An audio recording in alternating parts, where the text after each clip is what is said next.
Abra sua Bíblia conosco, livro de Marcos, capítulo 18, capítulo 2, versículos 18 a 22. Esse é o texto que nós vamos compartilhar hoje.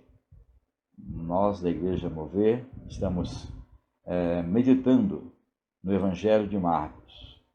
Cada vez que pregarmos, usarmos o púlpito, ou usarmos esse momento para compartilhar, será uma sequência. Não importa o pregador, mas será uma sequência do livro de Marcos. E é um livro rico, como já dissemos no início, ele especificamente não monta uma história, não monta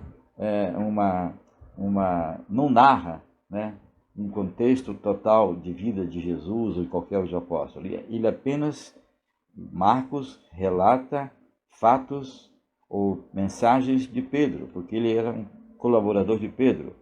E o foco está em pontos principais, pontos focados no sentido de cura, ação milagrosa, libertação, ação dinâmica de Deus em todos os aspectos. E nós vamos ver hoje uma narrativa maravilhosa. Eu intitulei que nós vamos falar sobre realmente a questão da vida cristã, disciplinas espirituais.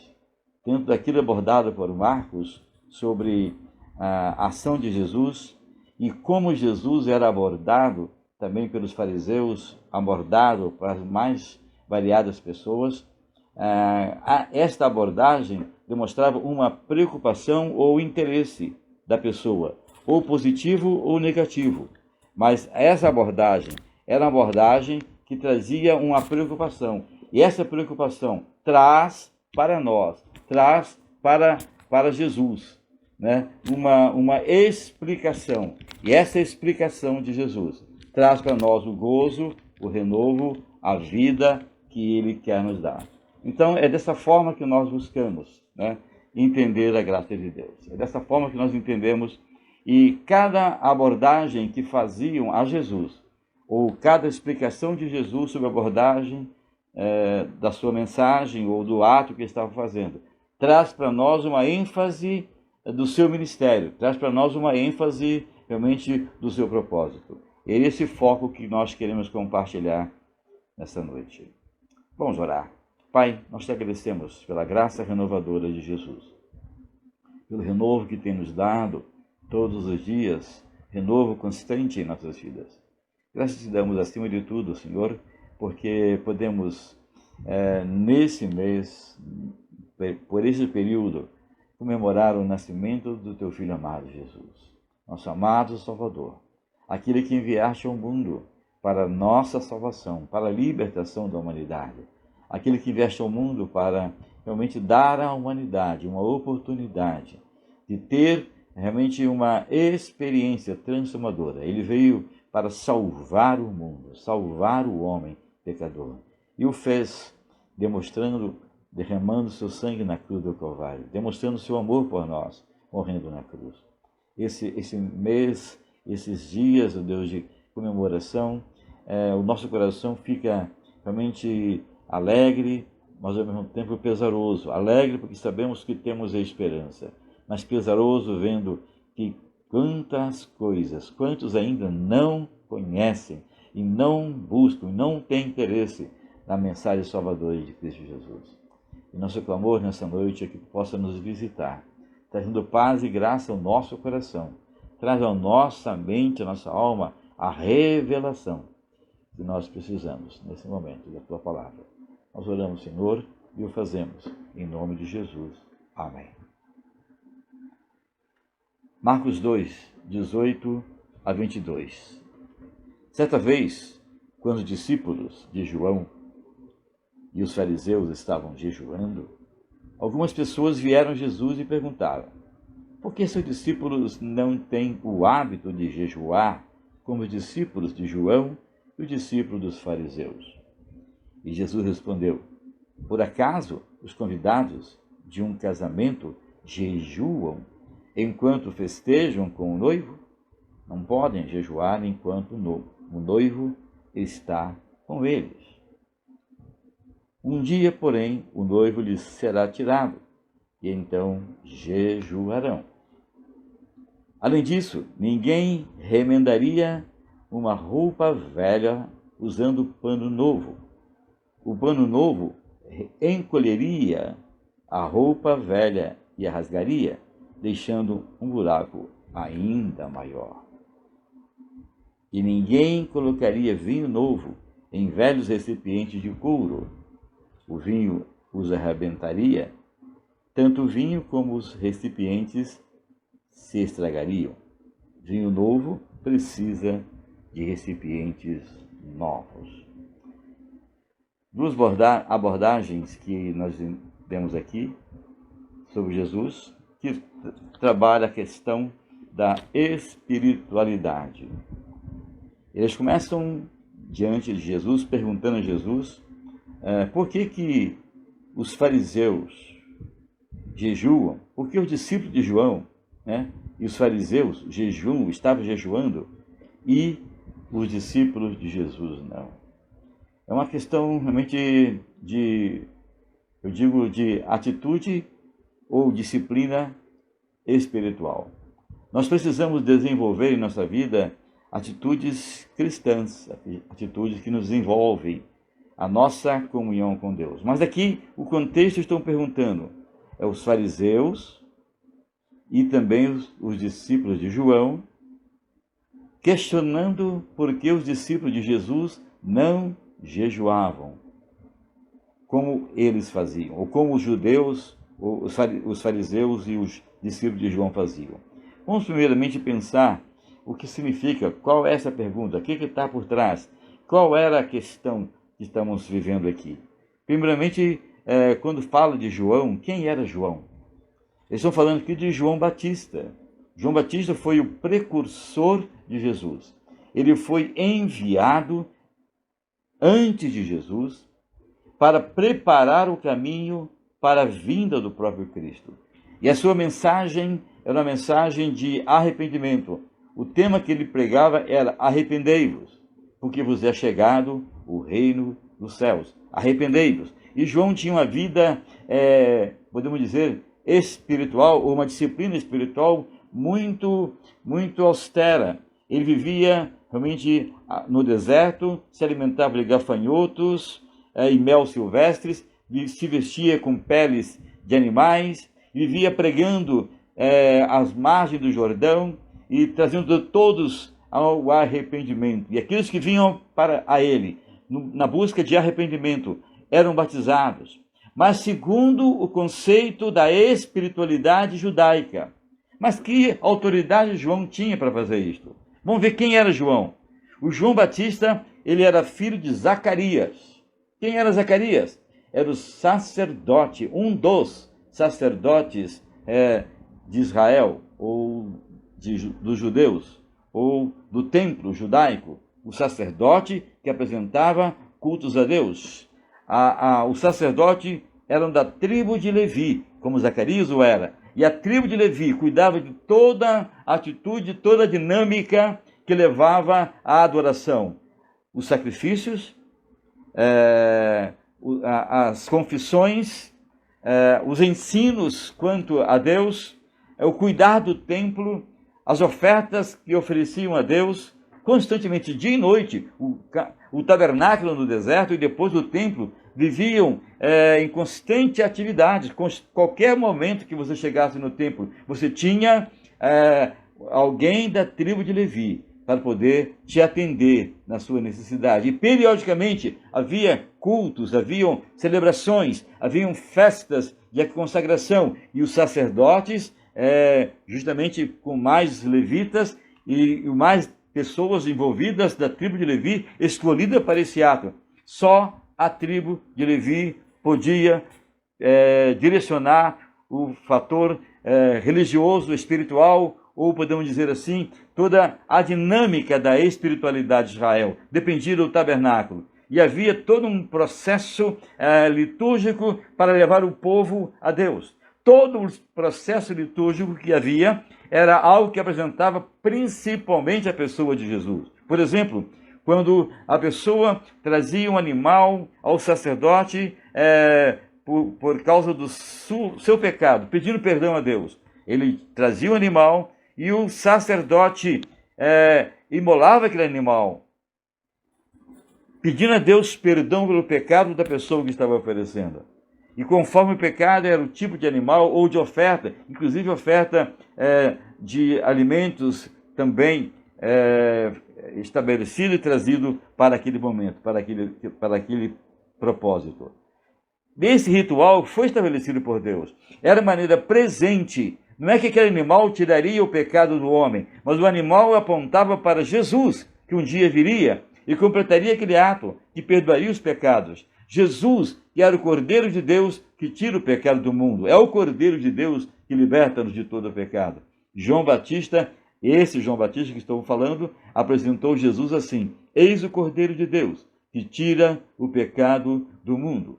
A sua mãe, Isabel, também era estéril e avançada de idade. Seu pai também já avançado de idade e não podiam ter filhos. E então João Batista foi uma promessa de Deus, foi ato que aconteceu baseado no milagre de Deus, da impossibilidade do homem, mas da possibilidade de Deus. Deus o fez e Deus abençoou o Zacarias e Isabel, porque um casal sem filhos naquela época era algo terrível, era uma humilhação muito grande, e assim eles sofriam porque não podiam ter filhos. Deus não só supriu essa realidade na vida de Zacarias e de Isabel, como também trouxe ao mundo alguém que viesse preparar o caminho de seu filho. Um detalhe, havia aproximadamente 400 anos, chamado de período interbíblico, onde não havia a manifestação sobrenatural de Deus.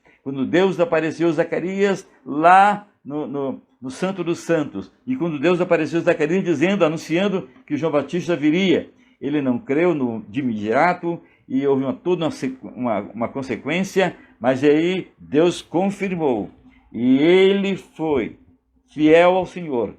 Sua esposa recebeu a promessa, e veio ao mundo João Batista. Lucas capítulo 1, 57 diz: ao completar o tempo de Isabel dar à luz, ela teve um filho.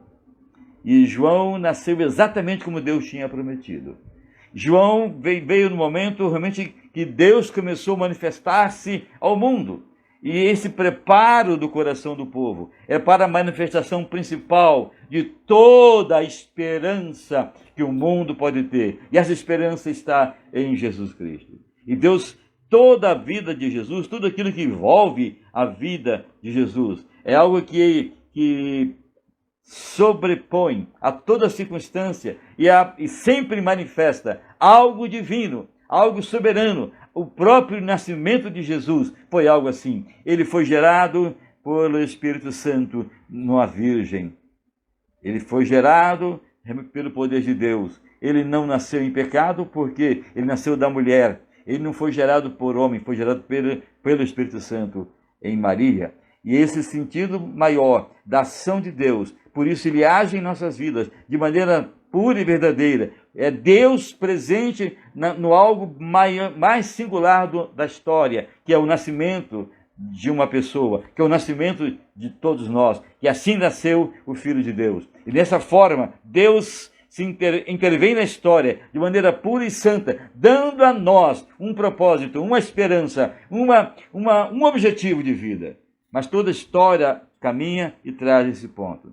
E aí, João nasce exatamente como já dissemos. E aí a Bíblia diz que foi em ocasião oportuna esse fato. Também diz que devia ter sido mesmo, pois naquele tempo, quem não podia gerar um filho era discriminado, como já falamos. E Zacarias estava tão alegre que começou a falar em ação de graça a Deus, dizendo: e você, menino, será chamado profeta do Altíssimo, pois virá diante do Senhor para lhe preparar o caminho. E você, menino Jesus, que hoje nasceu, você, menino, no caso falando de João, mas preparará o caminho do Senhor, preparará o caminho, pois irá adiante do Senhor e preparar o caminho para lhe preparar o caminho, para lhe aplainar o caminho. E João seria então o mensageiro que anunciaria a chegada do libertador prometido ao mundo. Por que eu fiz toda essa exposição? Para mostrar que atrás da pergunta que fizeram, por que os discípulos de João estão jejuando, né? E também os fariseus, mas os discípulos de Jesus não. Por quê? João fazia esse fato e tinha esse propósito, porque havia atrás dele, havia nele uma autoridade sacerdotal. Havia um propósito também, mas existe uma coisa a mais. E Jesus disse, olha, vamos ver depois por que Jesus, como Jesus explicou, por que Jesus disse a esse respeito. Por que João levava seus discípulos a jejuar? Talvez eu posso até imaginar que essa questão de jejum, né, de clamar em oração, vem do propósito realmente do povo de Israel. Havia uma cultura judaica, uma cultura não, vinha um ato judaico, que era, a princípio, algo estabelecido para a nação. Por exemplo, segundo a lei mosaica, somente o jejum no dia da expiação seria obrigatório. Está em Levítico 16. Havia um dia chamado dia da expiação, que todo o povo jejuava e era obrigado a jejuar. E todo o povo se prostrava diante de Deus. E diz lá que naquele momento Deus perdoava o pecado de todo o povo. Era uma entrega total, era um quebrantamento, era um momento de total dependência de Deus. Era um momento de fortalecer o espírito e colocar o coração diante do Senhor. Era uma cerimônia, muito mais do que um ritual. Era uma expressão de obediência ao que Deus estava nos dizendo. E havia realmente punição para quem assim não fizesse, porque era uma determinação nacional. Todo o povo tinha que, num determinado período do ano, dedicar um dia, das 18 horas de sexta até às 18 horas de sábado, um dia inteiro, 24 horas de total dedicação em jejum ao nosso Deus. Era afligir a alma. O jejum tinha um propósito de afligir a alma. Havia tristeza, havia quebrantamento, havia reconhecimento, havia todo um processo voltado para Deus. Tudo parava, tudo ficava em segundo plano. Não podia haver trabalho, não podia haver nada. Era um jejum total, dedicação total. Era afligir profundamente a alma, o sentimento, a vida. Era um reconhecimento profundo da dependência de Deus. Mas esse jejum, depois do exílio da Babilônia, quando o povo voltou do exílio, eles passaram a ter um outro aspecto, também de afligir a alma, mas agora eram feitos 4 vezes ao ano. Mais ou menos de cada 3 meses havia um jejum declarado. E esse jejum, que agora em 4 vezes ao ano, tinha uma conotação, também afligir a alma, mas também louvar e exultar a Deus pelo retorno do exílio, pelo retorno a Jerusalém, pelo retorno da nação de Israel como nação propriamente dita e independente, conscientemente, na dependência de Deus. Nesse contexto de voltar, eles tinham 4 vezes por ano esse consagração totalmente a Deus. E aí, depois, nós temos em Lucas 18, capítulo 18, versículo 12, a partir do versículo 9, um fato interessante, que os fariseus passaram a jejuar 2 vezes por semana. E aí, nesse texto, nós temos um relato, de um fariseu e um publicano. Um fariseu, um religioso, um descendente de Levi, um adorador a Deus, e um publicano subiram ao templo de Jerusalém para orar. E aí diz que primeiramente o fariseu orava e dizia: ó Deus, te dou graças porque não sou como esse publicano.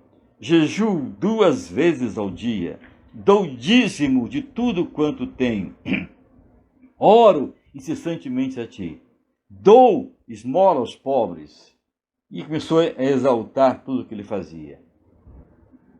Depois dele, diz a parábola de Jesus, o fato, aliás, a história de Jesus,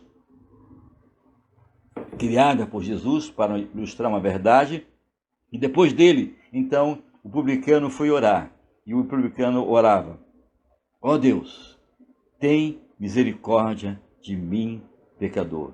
Ele não conseguia nem levantar seus olhos ao Pai. Ele não sentia-se digno do Senhor. Então ele apenas batia no peito e dizia: Senhor, tem misericórdia de mim, que sou pecador. Nessa história, nessa parábola que Jesus contou, ele termina dizendo que quem saiu justificado foi o segundo, ou seja, o publicano, aquele que considerado imerecedor da salvação, aquele que é considerado escória da sociedade. Aquele foi justificado, e não o primeiro, não o religioso, não aquele que fazia muitas penitências e rituais diante de Deus. Jesus começa aqui, nessa resposta que Jesus dá, a pergunta que fizeram, ele começa já a colocar alguns parâmetros, né? Alguns parâmetros. Por quê? Ele diz assim, olha, ele vai para um assunto, versículo 19 e 20 diz: por acaso os convidados de um casamento jejuam enquanto festejam com o noivo? Não podem jejuar enquanto o noivo está com eles. Daí ele vai de um conceito. Eu falei que na palavra colocada entre o fariseu e o publicano, ele diz que o segundo, publicano, aquele que é considerado imerecedor, saiu justificado, porque houve no seu coração quebrantamento, houve no seu coração verdadeira espiritualidade. Jesus começa aqui a separar a espiritualidade ritualística, litúrgica, aliás, a espiritualidade apenas momentânea, mecânica, apenas externa, apenas cumprindo alguns rituais, e entre a espiritualidade daquele coração quebrantado, consciente, aquele movido pelo poder do Espírito Santo de Deus. Então, ele começou a separar o que é a espiritualidade. É uma espiritualidade que ele busca agora, é uma nova espiritualidade, não mais a judia, não mais o conceito judaico, não mais o tabernáculo, não mais aqueles princípios que foram colocados, teve seu lugar no tempo para projetar a pessoa de Jesus. Agora Jesus diz: eu sou a espiritualidade, eu sou a maneira de adorar, eu sou a razão de jejuar, eu sou a razão de buscar, e eu estou com vocês. É uma espiritualidade cristocêntrica. O propósito da espiritualidade cristã é nosso crescimento em direção a Cristo. Ser conformado à imagem de Jesus Cristo, ser transformado em Jesus Cristo. Paulo dizia: para mim o viver é Cristo e o morrer é lucro. Para mim realmente nada mais importa a não ser Jesus Cristo. Ele largava tudo, e largou tudo, aliás, para sofrer e viver e morrer por Jesus Cristo. Não se trata de um ajustamento sociológico, nem psicológico, de sentir-se bem emocionalmente ou ocasionalmente, mas de um processo de crescimento e transformação. Muitas vezes nós usamos o princípio da espiritualidade para medir nossas emoções. Eu não estou me sentindo bem, então não estou bem espiritualmente. Nada a ver. A espiritualidade vem pela consciência de fé, vem pela consciência daquilo que eu sou, daquilo que eu tenho, daquilo que Deus tem me prometido, daquilo que Ele tem me dado, daquilo que a Bíblia promete. A espiritualidade começa quando eu busco aquilo que realmente está à minha disposição. E não é o meu ato de fazer, mas é o meu ato de crer, que vai demonstrar a minha espiritualidade. Jesus comparou seus discípulos com o convidado de um noivo. O que seria isso? Os seus discípulos, ele disse, são como o convidado do noivo. Ele é o noivo, Jesus é o noivo. E ele diz, e quando os convidados vêm para o casamento do noivo, no casamento, eles não podem jejuar. Por quê? No casamento é festa, no casamento é alegria, no casamento é expressão de regozijo. E o jejum é quebrantamento, o jejum é afligir a alma, o jejum é uma tristeza por aquilo que eu tenho feito contra Deus. É uma expressão viva do meu ser, da minha alma. Ele diz, não cabe realmente num casamento, nos convidados de um casamento, não cabe uma expressão de jejum. Agora ele diz, quando eu subir, quando eu for para junto do Pai, aí sim eles vão ter que jejuar. Aí sim, eles pelo poder do Espírito estarão afligindo a alma, estarão buscando crescimento, desenvolvendo a vida cristã, até o dia glorioso da boda do Cordeiro. Essas bodas do Cordeiro vai acontecer entre Jesus, o Senhor dos Senhores, o noivo, e a igreja. A igreja somos nós, você, eu e aqueles que foram lavados pelo sangue de Jesus. Aqueles que confirmam verdadeiramente que Jesus é seu Senhor e Salvador. Aqueles que, por um ato público de fé, no caso do batismo que tivemos dia 12, é prova disso, né? Primeiro batismo da Igreja Batista Mover. Quando nós demonstramos esse ato do batismo, estamos dizendo ao mundo que eu agora renego tudo aquilo que o mundo me oferece e que sou nova criatura, sou lavado pelo sangue de Jesus, sou noiva de Jesus, pertenço ao Senhor Jesus, vou viver para Jesus, vou buscar em Jesus, crendo em Jesus e movendo a minha vida em Jesus.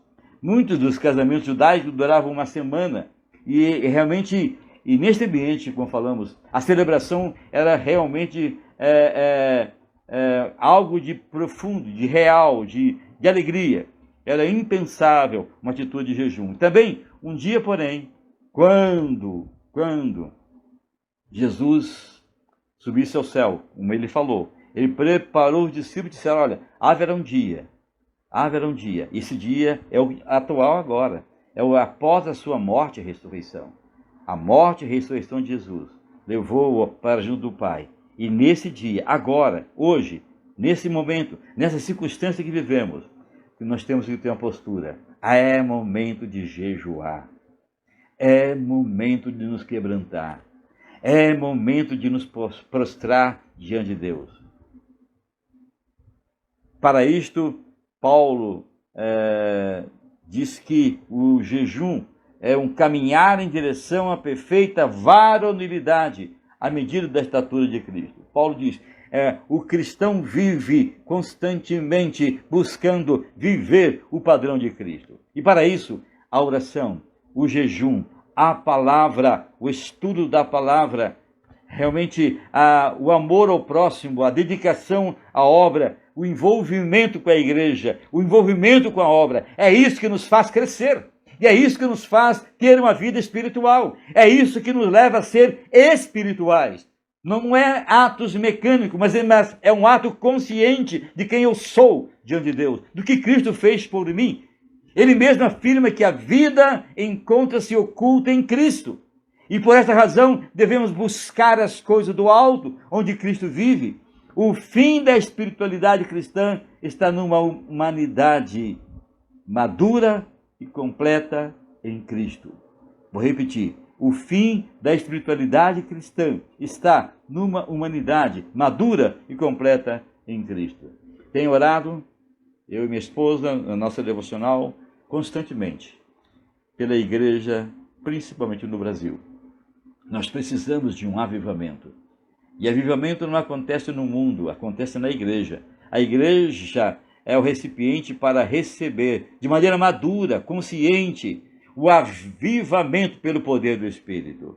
E esse avivamento pelo poder do Espírito leva a igreja a maturidade tal, em espiritualidade, que o mundo olha para a igreja e busca ver nela o caminho, a forma de estar agindo, a maneira de ser e viver confortada e confortável diante de Deus. A maneira de seguir e ter soluções para as questões que esse mundo apresenta. Porque isso existe. E nós precisamos, diante do Senhor, nos quebrantar, buscar, orar, crer, viver, esperar, mas isso faremos em Cristo Jesus. E ele deixou o caminho, ele deixou a receita, ele deixou a maneira, ele deixou realmente o modo de fazermos isto. Isso está em João, capítulo 14, quando ele fala: não vos deixarei órfãos, vou para o Pai, mas não vos deixarei órfãos. Deixarei com vocês o Espírito Santo. Em João 14, quer ver? Ele fala sobre essa verdade. Então, a nossa espiritualidade está quando eu começo a entender aquilo que Deus colocou à disposição para mim. Quando Ele colocou para o meu coração. Olha, capítulo 14 de João, diz assim: não se perturbe o coração de vocês. Creio em Deus, creio também em mim. Na casa de meu Pai há muitas moradas. Se não fosse assim, eu lhes teria dito: vou preparar-lhes lugar. E se eu for e lhes preparar lugar, voltarei, os levarei para mim, para que vocês estejam onde eu estiver. Vocês conhecem o caminho para onde eu vou. A verdade é essa, é o que Deus quer dizendo, é que Ele, em Cristo, prepara o caminho para que você, para que eu possamos ter paz, consciência e possamos viver uma vida plena em Cristo Jesus. A espiritualidade começa quando eu começo a entender esse caminho. E daí disse Tomé perguntou: Senhor, não sabemos para onde vais, como então podemos saber o caminho? Respondeu Jesus: eu sou o caminho, a verdade e a vida. Ninguém vem ao Pai a não ser por mim. Se vocês realmente me conhecessem, conheceriam também o meu Pai. Já agora vocês o conhecem e o têm visto. Disse Filipe: Senhor, mostra-nos o Pai, e isso nos basta. Jesus respondeu: você não me conhece, Filipe, mesmo depois de eu ter estado com vocês durante tanto tempo? Quem me vê, vê o Pai. Como você pode dizer: mostra-nos o Pai? Você não crê que eu estou no Pai e que o Pai está em mim? As palavras que eu lhes digo não são apenas minhas. Ao contrário, o Pai que vive em mim está realizando a sua obra. Creiam em mim quando digo que estou no Pai e que o Pai está em mim. Ou pelo menos creiam por causa das mesmas obras. Digo-lhes a verdade: aquele que crê em mim fará também as obras que tenho realizado. Fará coisas ainda maiores do que estas, porque eu estou indo para o Pai. E eu farei o que vocês pedirem em meu nome, para que o Pai seja glorificado no Filho. O que vocês pedirem em meu nome, eu farei. Jesus mostra um aspecto. Tudo depende, a minha espiritualidade depende daquilo que eu creio. Como é que eu creio? O que eu creio? Como é que eu busco? O que eu vivo? Como eu creio naquilo que Deus tem me colocado para mim? Como eu creio, como eu vivo a palavra? Se eu não conhecer a palavra, não viver a palavra, não tem espiritualidade. Não é ritualismo, não é expressão emocional. É consciência da verdade. Eu não posso ter uma vida espiritual se não debruçar sobre a palavra, estudá-la, compreendê-la, vivê-la à luz do Espírito Santo e praticá-la a cada dia. É a palavra que faz diferença em minha vida. E quando eu não conheço a palavra, não posso ter firmeza naquilo que creio, naquilo que vivo. Daí Jesus faz uma outra colocação. É o versículo 21 e 22. Alguém diz: além disso, ninguém remenda. Ele continua agora apresentando um outro aspecto, dando uma outra dimensão na sua resposta quanto à espiritualidade. Ele diz: além disso, ninguém remendaria uma roupa velha usando pano novo. O pano novo encolheria a roupa velha e a rasgaria, deixando-a um buraco ainda maior. E ninguém colocaria vinho novo em velhos recipientes de couro.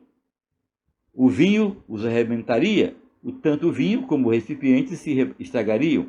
Vinho novo precisa de recipientes novos. Tem alguma tradução que fala vinho novo em odres novos. Não se coloca vinho novo em odres velhos. Essas duas ilustrações que Jesus contou agora, versículo 21 e 22, sobre o vinho novo e sobre o remendo, contém o mesmo ensino. É o mesmo ensino, só que ele fez duas afirmações no mesmo ensino. A ênfase ele está dizendo aqui, qual é o vinho novo? Jesus Cristo. Esse vinho novo é Jesus. o vinho da ressurreição, o vinho do perdão, o vinho do quebrantamento, o vinho da graça de Deus. Pela graça sois salvos mediante a fé. Isso não vem de vós, é dom de Deus.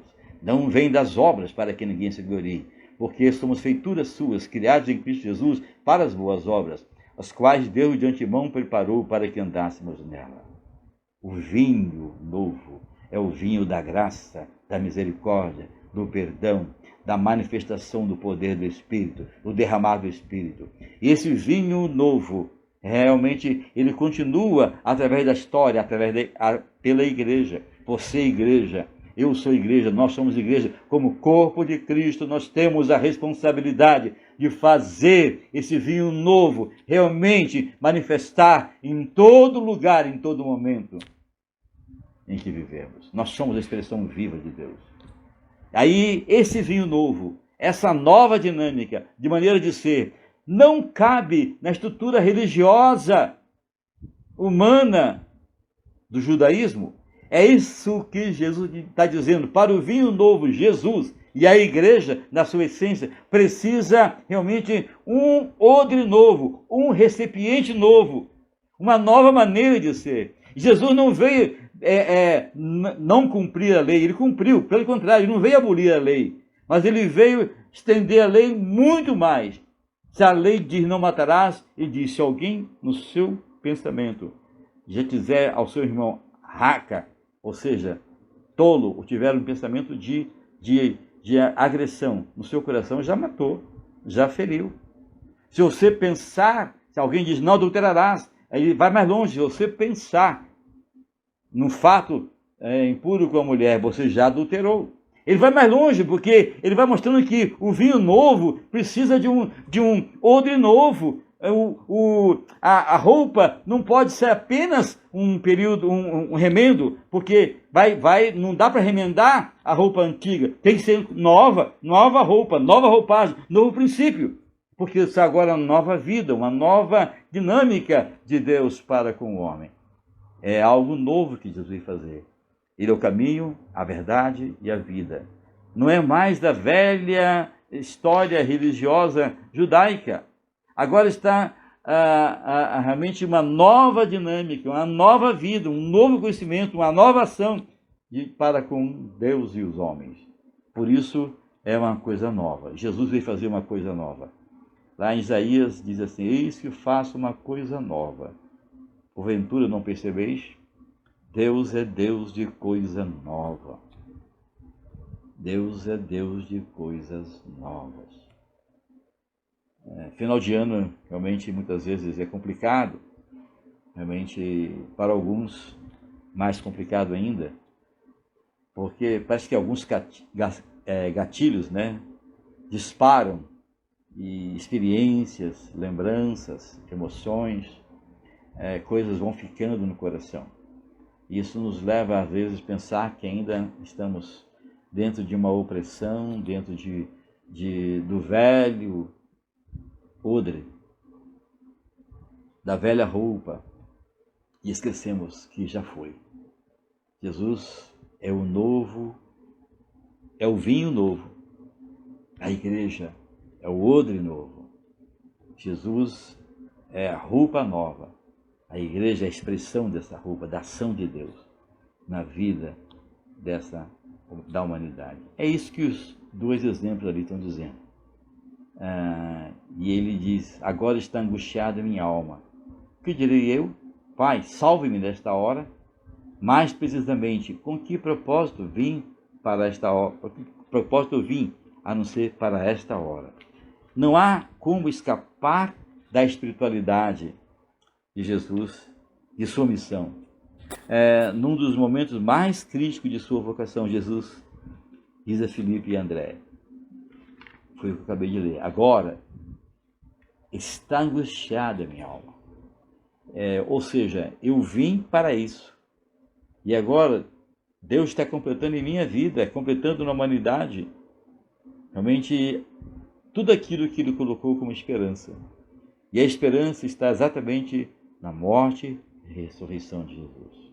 Quando lembramos e comemoramos o nascimento de Jesus, está implícito diretamente a sua vida, seu amor, a transformação que Ele causa em nós pelo poder do Espírito e também, acima de tudo, o seu quebrantamento, a sua crucificação, seu julgamento injusto, mas sua crucificação injusta, mas por amor a nós. Sua entrega total, por amor a você, por amor a mim. A agenda da oração de Jesus foi determinada pela sua vocação. Outro princípio que eu estava pensando quando estava fazendo esta mensagem.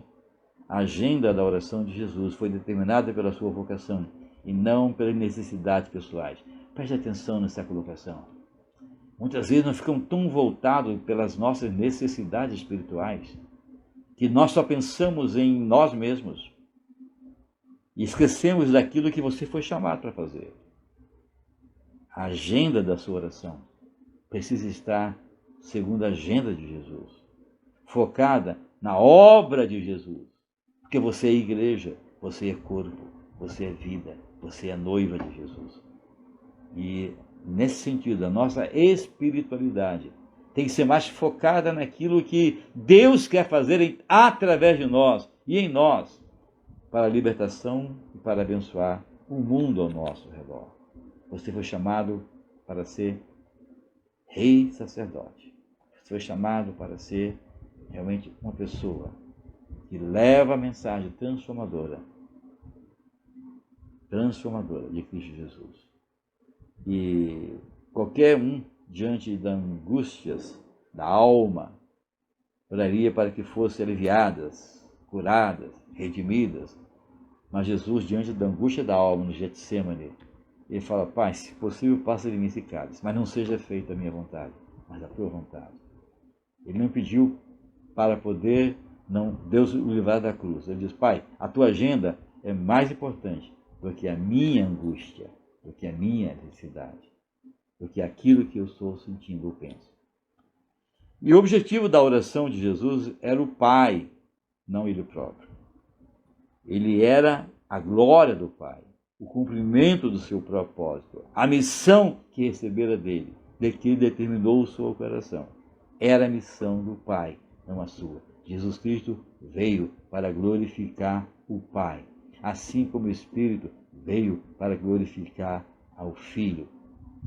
E você foi chamado para glorificar a Jesus através do Espírito, glorificar a Deus através de seus atos. A sua vida, a sua oração, a sua dedicação, a sua espiritualidade precisa ser voltada para aquilo que Deus tem como plano para a humanidade. É esse contexto que está nesta mensagem. Eu tenho mais 2 pontos que eu quero só colocar para você. Primeiro, o culto que herdamos dos reformados, tem como centro as Escrituras, e sua exposição cuidadosamente elaborada com a ajuda de ferramentas exegéticas e hermenêuticas nos ajuda a entender esse propósito. Por exemplo, nós temos como base só a graça, como cristão, só a fé, só Cristo, só a Escritura e só a glória de Deus. É os 5 solos. Solos a graça, solo a fé, solos Cristo, só as Escrituras e só a glória de Deus. É a base de Deus do cristão. Fora disso, nós vivemos na emoção. Vivemos num mundo, muitas vezes, voltado para emocionalismo. Tomamos decisões baseadas na emoção. Tomamos decisões baseadas em nosso sentimento, que muitas vezes são variáveis e tão longe de uma realidade do que Deus tem para nós. Qualquer decisão, qualquer propósito, qualquer sentimento tem que ser pautado na palavra, pela palavra, orientado na palavra e reproduzido a ênfase pela palavra. Deus possa nos dar graça para que nós possamos exercitar a nossa vida espiritual, ou seja, nossa espiritualidade. Existem ferramentas que podem nos ajudar a crescer na vida espiritual. E nós, pastores, podemos te ajudar a fazer isso. Você pode entrar em contato conosco perguntando qual é a sua dúvida, qual é a sua necessidade. Nós podemos te ajudar a você a desenvolver uma vida espiritual, ou seja, uma espiritualidade cristã, não emocional, não passageira, não litúrgica só, mas algo que faz com que sua alma chegue com graça diante de Deus e vive a vida plena do Senhor em nossas vidas. Vamos orar? Feche os olhos comigo. Eu não posso te ver, eu não posso ver como você está, onde você está. É nessas horas que eu falei com o pastor Joel que me sente necessidade de ver as pessoas e conversar com vocês. E nesse momento, mas eu vou fazê-lo e você vai reagir conforme o seu coração. Gostaria que nesse momento você tomasse uma decisão diante do Senhor, realmente de buscar no Senhor uma espiritualidade cristocêntrica e fazer do Senhor Jesus o alvo maior da sua vida. Que só a graça, a fé, só Cristo, só a Escritura e a glória de Deus fazem parte proposital da sua vida e o leve a uma vida plena com o Senhor. Eu quero orar com você. Se você puder orar comigo, feche seus olhos, leve seu pensamento a Deus com seu coração. E eu não sei qual é a sua necessidade agora, mas você pode colocar diante do Senhor e Ele irá ouvir a sua oração nesse momento. Ore comigo. Senhor Deus, nós temos grandes batalhas, grandes barreiras em desenvolver nossa vida espiritual, ou seja, nossa espiritualidade cristã. São barreiras, ó Deus, próprias do nosso emocional, do nosso psique. E muitas vezes, Senhor, nossa mente é tribulada, nossa mente é levada a muitos pensamentos, preocupações, aflições, até culpas ou coisas que ainda não resolvidas dentro do nosso próprio ser. Mas, ó Pai, dentro do contexto da mente, não importa se eu vou descansar ou não, muitas vezes não conseguimos pelas perturbações que, como um reboliço emocional, trabalham em nosso coração.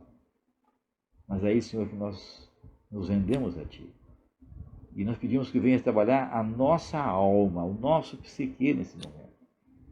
Ó Deus, ir levando cativo aos pés de Jesus Cristo, pelo poder do Espírito Santo, Consolador, que revelaste para estar conosco, que revelaste para estar em nós, que nos revelaste para estar agindo em nós, fazendo-nos compreender toda a dimensão, toda a largura, a altura, a profundidade do amor de Deus.